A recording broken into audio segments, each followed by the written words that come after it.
தமிழகம் நேயர்களுக்கு அன்பு வணக்கம். இன்று மூத்த அரசியல் விமர்சகர் திரு ரவீந்திரன் துரைசாமி இணைந்திருக்கிறார். வாருங்கள் அவர்கள் பேசலாம். சார் வணக்கம். வணக்கம் மார்ஷல். சார், விக்கிரவாண்டி தேர்தல் களம் எப்படி சார் இருக்குது? விக்கிரவாண்டி தேர்தல் களத்தில் 50% மேலே திமுக அணி வாக்கெடுக்கும். அதில் டிஎம்கே வர்சஸ் பிஎம்கேங்கிற போலரைசேஷன் உருவாதுக்குள்ள ஒரு சூழல் உருவாயிட்டு இருக்கு. இது வரைக்கும் அதிமுக நேரடியாக யாருக்கும் ஆதரவு கொடுக்கல, புறக்கணிக்கிறோம் அப்படின்னு அறிவிச்சிட்டாங்க. அன்புமணி ராமதாஸ் திடீர்னு ஜெயலலிதா உரிமை கொண்டாடுறாரு. ஜெயலலிதா உரிமை கொண்டாடுறது தங்கள் அக்காவை உரிமை கொண்டாடுறதாட்டு சசிகலா சொல்லியிருக்காங்க. தன் தலைவை உரிமை கொண்டாடுறதாட்டு எடப்பாடி பழனிசாமி சொல்லியிருக்கிறாரு. பட் என்னோட டீமில் உள்ள நண்பர்கள் சொன்னாங்க 2024 பல தொகுதிகளில் ஜெயலலிதா படத்தை போட்டு தான் பாமக ஓட்டு கேட்டிருக்காங்க. காரணம், முக்குலத்தோர் வாக்குகளை தென் மாவட்டங்களில் முழுமையாக எடப்பாடியை வீழ்த்தி கொண்டு வந்த ஓபிஎஸ் ஜெயலலிதாவால் தன்னோட நம்பிக்கைக்குரிய ஒரு தளபதியாட்டு முதலமைச்சர் ஆக்கப்பட்ட ஓபிஎஸ் அந்த அணியில் இருக்கும்போது ஜெயலலிதா படத்தை போடக்கூடிய உரிமை என்டிஏல உள்ள ஒவ்வொரு கட்சிக்குமே வந்துடுது, ஓபிஎஸ் அங்கே இருக்கிறதுனால. ஸோ அந்த அடிப்படையில் ஜெயலலிதா படத்தை 2024 போட்டிருக்காங்க. சரி, ஜெயலலிதா படம் தான் ஒரு மேட்டர்னு வச்சுக்கிடுங்க மார்ஷல். சேலத்துலேயும் ஜெயலலிதா படத்தை எடப்பாடி போட்டு தான் ஓட்டு கேட்டார். அதே ஜெயலலிதா படத்தை திருநெல்வேலியும் போட்டு தான் ஓட்டு கேட்டாங்க. திருநெல்வேலிங்கிறது என்னோடய சீனியர் ஜிஆர் எட்மண்ட் சார் 77 மீனவ சமுதாயத்தை சேர்ந்தவர். மக்கள் தலைவர் எம்ஜிஆர் என்ற மகத்தான மாமனிதனால் திருநெல்வேலியில் மீனவரில் இல்லாத திருநெல்வேலியில் கேண்டிடேட்டாக போட்டு வெற்றி பெற்ற இடம். ஈழவ சமுதாயத்தை சேர்ந்த நாஞ்சில் மனோகரன் பாளையங்கோட்டையில் கேண்டிடேட்டாக போட்டு வெற்றி பெற்ற இடம். ஒய்எஸ்எம் யூசுப்பு எங்கள் தொகுதி ராதாபுரத்தில் ஒரு முஸ்லீமை கேண்டிடேட்டாக போட்டு வெற்றி பெற்ற இடம். இப்படி திருநெல்வேலி அவங்களுக்கு செல்வாக்கான இடம், சேலமும் செல்வாக்கான இடம் தான். ரெண்டுமே அவங்களுக்கு ஈக்குவல் செல்வாக்கான இடம். இன்றைக்கி எம்ஜிஆர் ஜெயலலிதா படத்தில் சேலத்தில் 38% வாக்கு அதிமுக பெறுது, திருநெல்வேலியில் 8% வாக்கு தான் அதிமுக பெறுது. அப்போ திருநெல்வேலியில் ஜெயலலிதா படத்துக்கு வேல்யூ இல்லையா? சேலத்தில் வேல்யூ வந்துட்டா? ஜெயலலிதாங்கிறது ஒரு அடையாளம், அவ்வளவுதான். மற்றபடி திருநெல்வேலி 8% வாக்குக்கு போகிறதுக்கு காரணம் என்னென்னா, நாடார்கள் அதிமுக எடப்பாடி தலைமையிலான அதிமுகவில் எந்த பிரயோஜனமும் இல்லை. மந்திரி இதில் ஏமாத்துறாரு, மாவட்ட செயலாளர்கள் ஏமாத்துறாரு, கட்சி மாநில நிர்வாகிகளில் ஏமாத்துறாரு, ராய்சபா ஏமாத்துறாரு. ஜெயலலிதா நாடார்களை சேர சோழ பாண்டியர் தென்னிந்தியாவை ஆண்ட அரச மனுப்பினு புகழ்ந்தாங்க. அப்படி புகழ்றதுக்கும் இவருக்கு கும்பிட்டது எண்ண ஓட்டம் இல்லை. அப்போ எந்த பிரயோஜனமும் இல்லாமல் ஜெயலலிதாவாவது நாடார்களை பயந்து குளோரிஃபை பண்ணாங்க. அதுவும் இல்லாத எடப்பாடிக்கு அதிமுகவுக்கு எடப்பாடி கையில் இருக்கக்கூடிய ரெட்டலைக்கு நாடார்கள் ஏன் ஓட்டு போடுறோன்னு தூக்கி வீசிட்டாங்க. அதே இடத்துல மறவர்கள் முன்னமாக ஓட்டு போட்டுட்டு இருந்தாங்க. அவங்களும் பன்னீர்செல்வம் பின்னாடி போயிட்டாங்க. மறவர்கள் பன்னீர்செல்வம் பின்னாடி போயிட்டாங்க. நாடார்கள் எடப்பாடி எந்த பிரயோஜனம் இல்லைன்னு முடிவு பண்ணிட்டாங்க. இதுக்கு எங்கள் டீமோட பிரச்சாரம் முக்கிய காரணம். நாங்கள் தேர்தலுக்கு முன்னே களத்துக்குள்ளே போனோம், பிரச்சாரம் பண்ணணும், டிக்ளேர் பண்ணி தான் அதை நாங்கள் செய்திருக்கோம். அப்போ ஜெயலலிதா படம் போட்டும் திருநெல்வேலியில் எங்கள் சீனியர் ஜிஆர் எட்மண்ட் சார் ஜெயித்த, நாஞ்சில் மனோகரன் ஜெயித்த, ஒய்எஸ்எம் யூசுப் ஜெயித்த திருநெல்வேலிக்குள்ளே 8% தான். ஆனால் சேலத்தில் 38% அதிமுக வந்திருக்குது. பாட்டாளி மக்கள் கட்சி அங்கே பலகீனப்பட்டு 9% போயிருக்குது. அது எடப்பாடியில் கிங் ஆஃப் எடப்பாடி பழனிசாமி நான் ஒத்துக்கிறேன். டாக்டரையா எடப்பாடியில் 25% குறையாமல் வரணும். ஆனால் அவர் 9% தான் வந்திருக்கிறாரு. ஓமலூரில் கூட 12 வந்திருக்கிறாரு. எடப்பாடியில் 9% தான் வந்திருக்கிறாரு. ஆனால் எடப்பாடி பழனிசாமி அங்கே 45,000 ஓட்டு உதயசூரியன், அதுவும் பவர்ஃபுல் செல்வ கணபதி மொத்தமாக 5% ஓட்டு அதிகம் எடுத்திருக்காரு. நண்பர் பெரிய ஆர்கனைசர், அவரை மீறி 45,000 ஓட்டு வந்திருக்காருன்னா வன்னியர்கள் பாமகவை கைவிட்டுக்கிட்டு எடப்பாடி பழனிசாமி கிட்ட போயிட்டாங்க. அதுக்கு ஜெயலலிதா படத்துக்கு போகல, ஜெயலலிதாவுக்காக போகல. ஜெயலலிதா இறந்த பிறகு சசிகலா கட்சியை பிடிக்கும்போது ஜெயலலிதா கலண்டரில் குப்பத்தி உடையில் தூக்கி போட்டவங்க தான் அவ்வளோ அதிமுக காரங்களும். இண்டு பத்திரிகையில் அந்த படத்தையே பெருசாக போட்டிருந்தாங்க. ஆனால் இன்றைக்கி 38% சேலத்தில் வந்திருக்குதுன்னா அது வரதுக்கு காரணம் முழுக்க 10.5% வன்னியருக்கு இடஒதுக்கீடு கொடுத்தனால தான் வந்திருக்கு. எடப்பாடிக்காக வந்திருக்கு, ஜெயலலிதாவுக்காக வரல, எடப்பாடி தலைமைக்காக வந்திருக்கு. நான் சொன்னேனே 15% நிறுத்துவோன்னு சொன்னேன். மீறி எவ்வளோ வந்தாலும் அது எடப்பாடி தலைமைக்காக வந்தது தான் அர்த்தம். எடப்பாடி சொன்னார்ல, நானே பிரச்சாரம் பண்ணேன் என்று சொல்கிறாருல, உண்மை. விழுந்த ஓட்டு அவருக்கு விழுந்த ஓட்டாக தான் நான் பார்க்குறேன். அதே மாதிரி நாடார்கள் அவரை எதிர்த்து போனதும், முக்குலத்தோர் ஓபிஎஸ் பின்னாடி போனதும் அவரை தூக்கி வீசிக்கிட்டு தான் நாடார் முக்குலத்தோரும் போயிட்டாங்கன்னு பார்க்குறேன். அவர் அந்த இடத்துல என்ன பார்த்தாரு, முக்குலத்தோருக்கு எதிராக நாடார் இலவச ஓட்டு போடுவாங்கன்னு நினைச்சாரு. நாங்கள் கிராமம் போய் எங்கள் டீம் நேர்மறை சமூகநீதி டீம் வந்து நாடார்களுக்கு இவரால் எதுவுமே இல்லை, ஜெயலலிதாவாது நாடார்கள் வந்து வெள்ளாளர்களையும் கோனார்களையும் தேவேந்திரகுல வேளாளர்களையும் தனக்கு எதிராக திருப்பிடுவாங்கன்னு எங்கள் டீம் தான் நாடார்களை வந்து அப்பீஸ் பண்ணுறதுக்கு நாடார்களை பெரிய அளவில் குளோரிஃபை பண்ணாங்க. அது கூட இவர்கிட்ட இல்லைன்னு சொல்லும்போது எந்த பிரயோஜனம் இல்லாத இவரை நாடார்கள் வீழ்த்தணும், முக்குலத்தோருக்கு தேவர்களுக்கு எதிராக இலவச ஓட்டா போடக்கூடாதுன்னு சொன்னதில் அங்கே எடுபட்டது. அங்கே பன்னீரை வச்சு முக்குலத்தோர் எதிராக போயிட்டாங்க. நாடார்கள் பலன் இல்லைன்னு பன்னீருக்கு எதிராக போய் ஓசி ஓட்டு போடக்கூடாதுன்னு எங்கள் பிரச்சாரத்தில் இவருக்கு எதிராக போயிட்டாங்க. அப்போது அங்கே இந்த அளவுக்கு ஜெயலலிதா படம்ங்கெல்லாம் மேட்டர் இல்லை, ஜெயலலிதா படம் ஒரு அடையாளம் தான். அங்கே இந்த அளவுக்கு கீழே போன எடப்பாடி பழனிசாமி சேலத்தில் 38% வந்துட்டாருன்னா வன்னியருக்கு 10.5 கொடுத்ததுனால வன்னியர்கள் வந்து ராமதாஸையும் கைகொள்ளிட்டு இவர் பின்னாடி நின்றுருக்கிறாங்க. இதுதான் இப்போ இங்கே பிரச்சனை. இவர் அந்த பெனிஃபிட்டை அடைஞ்சார். கள்ளக்குறிச்சியில் வன்னியர் ஆதரவில் 40க்கு போயிட்டார், சிதம்பரத்தில் வன்னியர் ஆதரவில் எமர்ஜ் ஆகிட்டார், 2வது எமர்ஜ் ஆகி வந்து நிற்கிறாரு, விழுப்புரத்தில் எமர்ஜ் ஆகி வந்துட்டார், நாமக்கல்லையும் வன்னியர் ஆதரவு தான் அவருக்கு பெருசாக இருக்குது. ஆனால் கொங்கு வேளாளர்கள் ஆதரவு வந்து முன்னாள் முதல்வரோட நேர்மையான ஒரு யங் எனர்ஜெட்டிக் பவர்ஃபுல் வெள்ளாள கவுண்டரான அண்ணாமலைக்கு பின்னாடி நின்னது. கோயம்புத்தூரில் கொங்கு வேளாளர்கள் அண்ணாமலை பின்னாடி போயிட்டாங்க, எடப்பாடியை இவர் வேலுமணியும் கைகொள்ளிட்டாங்க. பொள்ளாச்சியில் கொங்கு வேளாளர்கள் எடப்பாடி கைகொள்ளிட்டு அண்ணாமலை பின்னாடி போயிட்டாங்க, நீலகிரியில் போயிட்டாங்க. இன்னும் சொல்லப்போனால் 9% எடப்பாடியில் எடுக்கக்கூடிய பாமக 12% ஓமலூரில் எடுக்குதுன்னு சொன்னால் வெள்ளாள கவுண்டர்கள் வந்து ஓமலூருக்குள்ளேயும் அண்ணாமலைக்காக என்டிஏக்குள்ளே வந்திருக்காங்க. பாப்பிரெட்டிப்பட்டியில் அதிக ஓட்டு பாமக எடுக்குதுன்னா அங்கேயும் வெள்ளாள கவுண்டர்கள் வந்திருக்கிறாங்க. அதே வேளையில் கன்னியாகுமரியில் போலரைசேஷன் நடக்கூடிய இடத்துல 4% வாக்கில் அதிமுக நண்பர் பசலியான் போகிறாருன்னு சொன்னால் அவர் செல்வாக்கான மீனவர் சமுதாயத்தை சேர்ந்தவர் தான். போகிறாருன்னா போலரைசேஷனில் தாக்கு பிடிக்க முடியல. இங்கே போலரைசேஷன் உள்ள இடத்துல 23% பாமக அதிமுக வருதுன்னா வன்னியர்கள் வந்து ரெட்டலைக்கு ஓட்டு போட்டிருக்காங்க. அப்போ அங்கே ஜெயலலிதாவுக்கு மீனவர்கள்ட்ட ஒன்றும் செல்வாக்கு இல்லை, இங்கே வன்னியர்கிட்ட தான் ஜெயலலிதாவுக்கு செல்வாக்குலாம் இல்லை. Jayalalithaa dead leader cannot லீடிய party. இப்போ எடப்பாடியோட இது யாருக்கு லாபம் இல்லைங்கிறதான் கான்செப்ட். அந்த இடத்துல வன்னியருக்கு எடப்பாடி லாபங்கிறதுல 60% வன்னியர்கள் வந்து எடப்பாடி ஆதரிச்சிருக்கிறாங்க. கொஞ்சம் நஞ்சம் இல்லை, 60% வன்னியர்கள் ஆதரிச்சிருக்காங்க. ஜெயலலிதாவையோ புரட்சித் தலைவரையோ முத்தமிழறிஞர் கலைஞரையோ 60% வன்னியர் ஆதரிச்சது கிடையாது. அப்போ இந்த ப்ராசஸ் நடந்திருக்குது. இதை மறைக்கிறதுக்கு அவர் ஜெயலலிதா வச்சு பண்ணிடலான்னு நினச்சார்.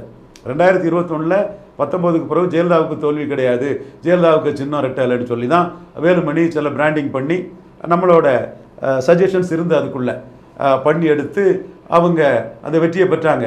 இப்போ அந்த ஜெயலலிதா வச்சு வேலைக்கு ஆகாது. நீங்கள் 2 ஜாதி சமூக நீதி சூறையாடி கொள்ளையடிக்கிறதுக்கு ஜெயலலிதா படத்தை வச்சு முடியும்னு நினைக்கிறீங்களா? இல்லை. இப்போ அவருக்கு அச்சம் என்னன்னா ராமதாஸ் 25% மேலே போயிட்டாருன்னு வைங்க, அவர் வந்து 10.5 கேட்பார். 10.5 மையமாக வச்சு அன்புமணி ராமதாஸ் சிஎம் கேண்டிடேட்டாக கூட 26ல் அவர் ப்ரொஜெக்ட் பண்ணிடலாம், வாய்ப்புகள் இருக்குது. ஏன்னா 16ல் ப்ரொஜெக்ட் பண்ண மாதிரி 26லையும் ப்ரொஜெக்ட் பண்ணிடலாம். அப்போ ராமதாஸ் அங்கே ஓட்டு எடுக்கக்கூடாதுன்னு நினைக்கிறாரு. ஏற்கனவே ராமதாஸுக்கு ஓட்டெல்லாம் இவர்கிட்ட வந்து சேர்ந்துக்கிட்டு ஒரு சில அரக்கோணத்தில் பாலு, இவர் ஆரணி கணேஷ், இது போன்றவங்கெல்லாம் வந்து ஓரளவு ஸ்ப்ளிட் பண்ணி கொஞ்சம் நின்றுருக்காங்க. கணேஷ் அவர் கொஞ்சம் பவர்ஃபுல்லாக நின்றுருக்காரு, பாலு நின்றுருக்காப்புல. மற்ற இடங்கள் தடவுள் தங்கர்பச்சானும் நின்றுருக்கிறாரு, மற்ற இடங்களில் கோட்டை விட்டுருக்குறாங்க. எடப்பாடிக்கிட்டே போயிருக்குது. வந்ததை வந்து தன் பக்கம் நிற்கணும், மீண்டும் ராமதாஸ் எழும்பிடக்கூடாதுன்னு பார்க்குறாரு. இதுதான் எடப்பாடிக்கு நோக்கம்.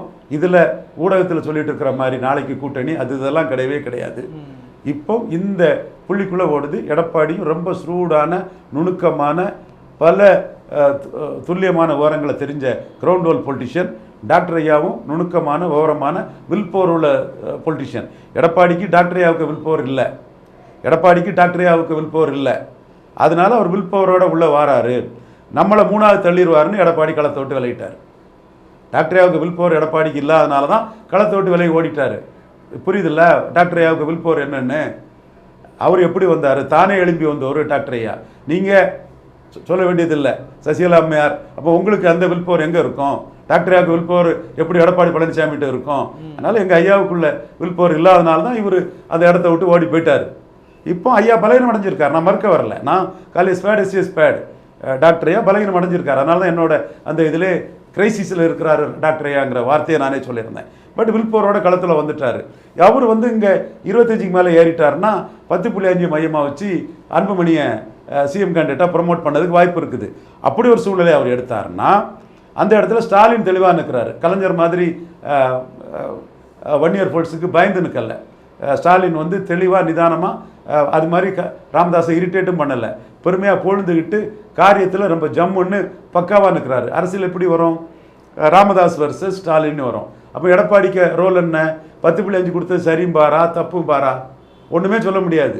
10.5 கொடுத்தது சரியா தப்பாங்கிறத சொல்ல முடியாமல் தான் களத்தை விட்டு வெளியேறிட்டார். இதுதான் உண்மை நிலைமை. நான் சொல்கிறது அவ்வளோ துல்லியமாக எடப்பாடி மனச்சாட்சிக்கு தெரியும். எடப்பாடிக்கும் ரவீந்திர துரைசாமி உண்மை தான் பேசுகிறான்னு தெரியும். டாக்டர் ஐயாவுக்கும் ரவீந்திர துரைசாமி கரெக்டாக பேசுகிறான், நம்ம வில்போரோட நிற்போம், எடப்பாடிக்கு அந்த வில்போர் கிடையாதுங்கிறதையும் கரெக்டாக அசஸ் பண்ணி அடிக்கிறான்னு டாக்டர் ஐயாவுக்கும் தெரியும். ஸ்டாலினுக்கு இவங்க 2 பேர் பொசிஷனும் மொத்த பொசிஷனும் நம்ம எப்படி ஜெயித்துட்டு இருக்கிறோம், என்ன இது கலைஞர் எந்த இடத்துல தப்பு பண்ணார், அதில் சரி பண்ணி நம்ம எக்ஸ்ட்ராடினரியாக எப்படி உயர்ந்து நிற்கிறோங்கிறதும் ஸ்டாலினுக்கு தெரியும். இந்த ஆட்டம் தான் இங்கே நடக்குது. இதில் ஜெயலலிதா எங்கேருந்து வந்தாங்க?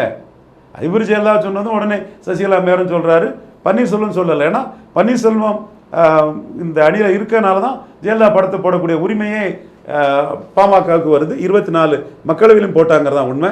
எடப்பாடி பதறிப்பை இருக்கிறாரு. அவர் ராமதாஸ் எமர்ஜ் ஆகிட்டார்னா தனக்கு கிடைச்ச கெயின் இல்லாமல் போயிருமேன்னு கலங்கி போய் நிற்கிறாரு. மோடி சீமான சீஃப் மினிஸ்டர் கேண்டிடேட்டாக சொல்லுவாருங்கிற ஒரு கருத்து வரும்போதே அவர் ரொம்ப ஜிட்டரிங் ஆகிட்டார், ரேட்டில்ட் ஆகிட்டார்.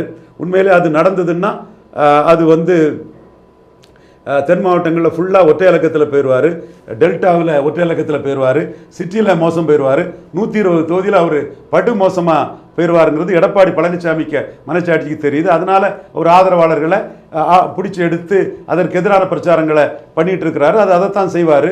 ஸோ இந்த சூழ்நிலையில் ராமதாஸ் எழும்பிட்டாருன்னா வன்னியர்கிட்ட உள்ள கெயினும் போயிடும். வன்னியர் ஏரியாவில் நல்லா இருக்கிறாரு. நம்ம சொன்ன மாதிரி கள்ளக்குறிச்சி, இது சிதம்பரம், விழுப்புரம், சேலம் இதெல்லாம் நல்ல பொசிஷனில் அவர் இருக்கார். நாமக்கல்லில் நல்ல ஓட்டு வர்றதுக்கு வன்னியர்களுக்கு கான்ட்ரிபியூஷன் பெரிய அளவில் இருக்குது. வெள்ளாள கவுண்டர்கள்ட்ட பலகீனம் அடைஞ்சிருக்கிறாரு. ஸோ இந்த சூழ்நிலையில் ராமதாஸ் மீண்டும் எமர்ஜ் ஆகி போகிறது பொலிட்டிக்கல் நரேட்டிவும் பொலிட்டிக்கல் போலரைசேஷனும் நார்த்தில் வேறு மாதிரி போயிடும். ராமதாஸ் 10.5 ராமதாஸ் வெர்சஸ் முக ஸ்டாலின் வந்துடும். எடப்பாடி வலமும் போகாமல் இடமும் போகாமல் நடுவில் போய் அடிபட்டுட்டு கொஞ்சமாவது தாக்கு பிடிச்சிருக்கக்கூடிய வன்னியர் ஓட்டுலையும் அவருக்கு பிரயோஜனம் இல்லாமல் பலன் இல்லாமல் போயிடும். அதனால பாமக அங்கே வாக்கு எடுக்கக்கூடாதுங்கிற ஒரே எண்ணத்தில் இருக்கிறாரு. வெளியே அதே மீறி எடுத்துருவாங்களோ ஜெயலலிதாங்கிற அச்சத்தில் ஜெயலலிதா படத்தை போட்டு நாளைக்கு எடுத்தாங்க, வாக்கு எடுத்தா ஜெயலலிதா படத்தை போட்டு பாமக எடுத்தாங்கன்னு சொல்கிறதுக்கு இந்த ஜெயலலிதா கருத்தை சொல்கிறாரு. உண்மை நிலைமை இல்லை. Dead leader cannot லீடிய party. Edappadi வந்து முக்குலத்தோருக்கு எதிரின்னு முக்குலத்தோர் பார்க்குறாங்க. சசிகலா ஓபிஎஸ் தினகரன், அது ஓபிஎஸ் நீக்கினது வந்து மிகப்பெரிய அநீதியாட்டு தென் மாவட்டத்தில் மற்ற ஜாதிகளும் பார்க்குறாங்க. ஓபிஎஸ்ஸை நீக்கிட்டு நாடார்கள் அதுக்கு ஓபிஎஸ்ஸை நீக்கினதுக்கு எதிராக வருவாங்கன்னு சொன்னால் தர்ம சங்கடமான சூழ்நிலையில் தர்மர் மாதிரி நின்னார் ஓபிஎஸ்ங்கிறதையும், ஓபிஎஸ் வந்து கம்யூனல் எலிமெண்ட் கிடையாதுங்கிறதையும் நாம் தெளிவாக நாடார்கள்ட்ட விளக்குனதில் நாடார்கள் வந்து எடப்பாடிக்கு டெமோக்ராட்டிக் அரசியல், ஒரு ஜாதிக்கு எதிராக இன்னொரு ஜாதியை திருப்பக்கூடிய அரசியலை சுத்தமாக அடிச்சிட்டாங்க. நாடார் தான் ரொம்ப மோசமான நிலைமையில் எடப்பாடிக்கு பாடம் பிடிச்சி கொடுத்தது நாடார்கள் தான். தெள்ள தெளிவாக அதை பண்ணி கொடுத்துட்டாங்க. தம்பி மிதுன் பழனிசாமி அன்பிற்குரிய தம்பிக்கு அது தெரியும். அடுத்தபடியாக முக்குலத்தோரும் வந்து எதிராக போயிட்டாங்க. ஸோ தேவேந்திரகுல வேளாளர்களும் அந்த தேவேந்திரகுல வேளாளர் பெயர் மாற்றம் வந்து மோடியால் தான் நடந்துன்னு நினைக்கிறாங்க. அவர்களும் வந்து 2021 நின்னவங்க இப்போ வந்து மோடிக்காக அவங்களும் வெளியேறிட்டாங்க. இந்த சூழல கிருஷ்ணசாமி கொஞ்சம் காப்பாற்றி கொடுத்தாரு. பிரேமலதா அம்மையார் ஒரு 6% வாக்கை கான்ட்ரிபியூட் பண்ணி கொடுத்துருக்குறாங்க. இப்போ எடப்பாடிக்கு நிலைமை 17% ஓட்டு உள்ள ஒரு தலைவர் தான். 20.4 டேட்டா படி எடுத்துட்டாரு. ஆனால் பிரேமலதா அம்மையாருக்கு கான்ட்ரிபியூஷன் அதிகம். பிரேமலதா அம்மையார் கான்ட்ரிபியூஷன் அதிகம்னா திருச்செந்தூரில் வந்து தூத்துக்குடியில் வந்து விளாத்திக்குளத்தில் 20% வாக்கு, தூத்துக்குடியில் 12% வாக்கு. விளாத்திக்குளத்தில் தெலுங்கு தாய்மொழி மக்கள் இருக்கனால 8% வாக்கு அதிகம். ஸோ விளாத்திக்குளம், கோயில்பட்டி, ஒட்டப்பிடாரத்தில் தெலுங்கு தாய்மொழி மக்கள் வாக்கால் அதிகம். நாடார்கள் அடர்த்தியாக இருக்கக்கூடிய சிறுவைகுண்டம், அதுவும் முக்குலத்தோறும் சிறுவைகுண்டத்தில் மறவர்களும் ஓபிஎஸ்ஸுக்காக தெளிவாக இருக்கிறாங்க. அந்த இடத்துக்குள்ளே வந்து டிடிவி இருக்கிறார். தூத்துக்குடி போன்ற இடங்களில் வந்து ரொம்ப குறைஞ்ச ஓட்டு. அடுத்து விருதுநகர் மக்களவையில் 16% தேமுதிக அடுத்த திருமங்கலத்தில் பெரிய ஓட்டு, அது விஜய் பிரபார் தான் நின்னார். அருப்புக்கோட்டையில் தேவாங்கர் செட்டியார், அந்த சாலியர், இந்த மாதிரிப்பட்ட சம்பவங்கள் தெலுங்கு தாய்மொழி சோதரர் உள்ள இடத்துல இங்கே ஜாஸ்தி. அங்கே ஒரு கடுமையான வாக்கு சதவீதத்தை இவர் தேமுதிக எடுத்திருக்காங்கன்னா அது கேப்டன் விஜயகாந்துக்கு சிம்பதி தான். அந்த சிம்பதி தமிழ்நாடு ஃபுல்லாக பிரதிபலிச்சிருக்குது. அது திருக்கோயிலூர், உளுந்தூர்பேட்டை போன்ற இடங்களில் கள்ளக்குறிச்சி போன்ற இடங்களில் விஜயகாந்துக்கு செல்வாக்கு இருந்த இடங்கள்லையும் பிரதிபலிச்சிருக்கு. போயர் ஒட்டர் போன்ற சம்பவங்களும் சைலண்டாக போட்டிருக்காங்க. கோயம்புத்தூரில் தேமுதிக கூட்டணி இல்லைன்னா வேலுமணி வந்து டெபாசிட் இழந்திருப்பார். இதுதான் இவருக்கு நிலைமை. இந்த நிலைமையில் இவருக்கு கை கொடுத்தது 2 இது. ஒன்று அவருக்கே வந்துட்டு, வன்னியர் ஓட்டு அவருக்கே வந்துட்டு. அதில் ராமதாஸ் வந்து கொண்டாட முடியாது. ராமதாஸை மீறி அவரே எடுத்துட்டாரு. வன்னியர் இதில் அவருக்கு ஒரு பொதுவான ஒரு செய்தி தொடர்பாளர் கலைன்னு நண்பர் சொல்கிறது, வன்னியர் ஓட்டில் கலைக்கு கருத்து சரியாயிட்டு. கலை கொஞ்சம் நிதானமான சிந்தனையாளர், சில விஷயங்களை நுணுக்கமாக சொல்லுவார். வன்னியர் ஓட்டு பாமக மேட்டரில் அவர் சொன்னது கரெக்ட் ஆகிட்டு டைரக்டாகட்டே எடப்பாடிகிட்ட வந்துட்டு. இது தேமுதிக கூட்டணி ஒரு 6% ஓட்டை அவருக்கு கொடுத்துருக்குது. இந்த இதுக்குள்ளே தான் இன்னைக்கு எடப்பாடி வந்து சர்வே பண்ணுறாரு. இதில் வன்னியருங்க ஆயுதம் வந்து நாளைக்கு ராமதாஸ் கையில் பெயரக்கூடாதுங்கிறதுல பதைக்கிறாரு. அதை கூர்ந்து கவனிச்சிட்டு இருக்கிறாரு. இதுதான் நிலைமை. இதில் ஜெயலலிதாலாம் சும்மா ஒரு ஃப்ராக்சி வாராட்டு ஜெயலலிதா பேர் வருது. ரியல் பொலிட்டிக்ஸு 10.5 சம்மந்தப்பட்ட பொலிட்டிக்ஸு. நாடார்கள் வந்து நாங்கள் எடப்பாடியோட அரசியல் ஒரு ஜாதிக்கு எதிராக இன்னொரு ஜாதி திருப்பி வாக்கு வாங்க முடியுங்கிற அரசியலுக்கு எதிராக நாடார்களை நாங்கள் விழிப்புணர்வு பண்ண அரசியலும் 10.5% வன்னியர்கள் அவர் ஆதரிக்கக்கூடிய அரசியல் தான் அங்கே நிற்குது. ஜெயலலிதா திருநெல்வேலியில் செல்வாக்கு இல்லாத ஜெயலலிதா சேலத்தில் மட்டும் ஜெயலலிதாவுக்கு செல்வாக்கு இருக்கா? இல்லை. இப்போ அதிமுகவினுடைய மறைமுக ஆதரவுன்னு எதுவும் இருக்குங்களா சார்? ஒன்றும் இல்லைங்க. அங்கே ராமதாஸ் எமர்ஜ் ஆகிட்டார்னா 10.5 வச்சு பெரிய இதை பண்ணுவார். 2016 அன்புமணியை சிஎம்மா சொன்ன மாதிரி அன்புமணியை சிஎம்மா சொல்லி களத்துக்குள்ளே ஹெவியாக நிற்பார். அப்படி நின்னா ஸ்டாலின் வர்சஸ் ராமதாஸினி வன்னியர் பெல்ட் ஆயிரும். எடப்பாடிக்கு அங்கே 3வது இடத்துக்கு போக வேண்டிய சூழ்நிலை வந்துடும். அப்படி ஒரு சூழ்நிலையில் ராமதாஸ் எமர்ஜ் ஆகிடக்கூடாதுங்கிற எண்ணம் ஓட்டம் எடப்பாடி பழனிசாமி இருக்குது. அதேமாரி எமர்ஜ் ஆனால் ஜெயலலிதா படத்தை போட்டு வந்ததுன்னு அவர் சொல்லுவார் நாளைக்கு. அதுக்குள்ள பீடியை தான் ஜெயலலிதா படம்னு சொல்கிறாரு. 2024 ஜெயலலிதா படத்தை போட்டு ஓபிஎஸ் இருக்கனால அவங்க ஓட்டு கேட்டாங்க. அது வந்து முடிஞ்சு போன ஒரு கதை.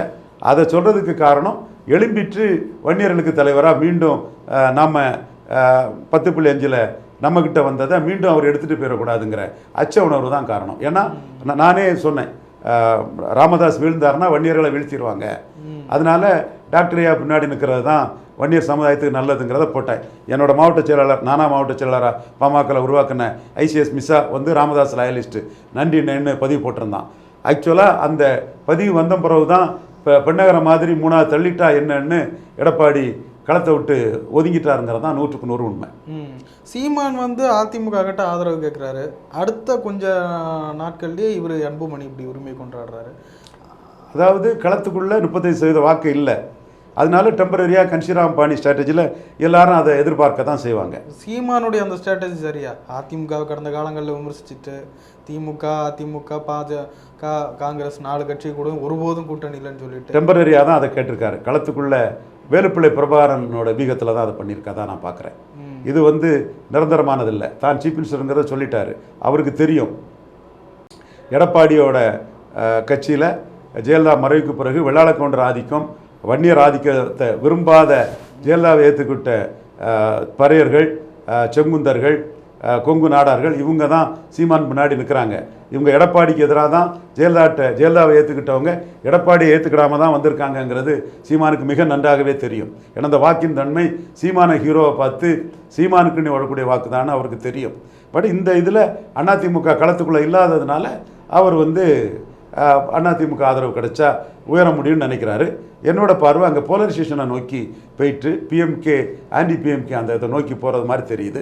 திமுகவும் வேலு போன்றவர்களும் அந்த போலரைசேஷனை தான் முன்னிறுத்துகிற மாதிரி தெரியுதுங்கிறதான் என்னோட கணிப்பாக நான் பார்க்குறேன். அதனால தான் நான் திமுக 50% தாண்டுவாங்க, மற்றவங்களை பற்றி ஒன்றும் பெருசாக நான் கமிட் பண்ண விரும்பலைங்கிறத சொல்கிறேன். சார் நிறைய விஷயங்களை பயிர்ந்து நன்றி.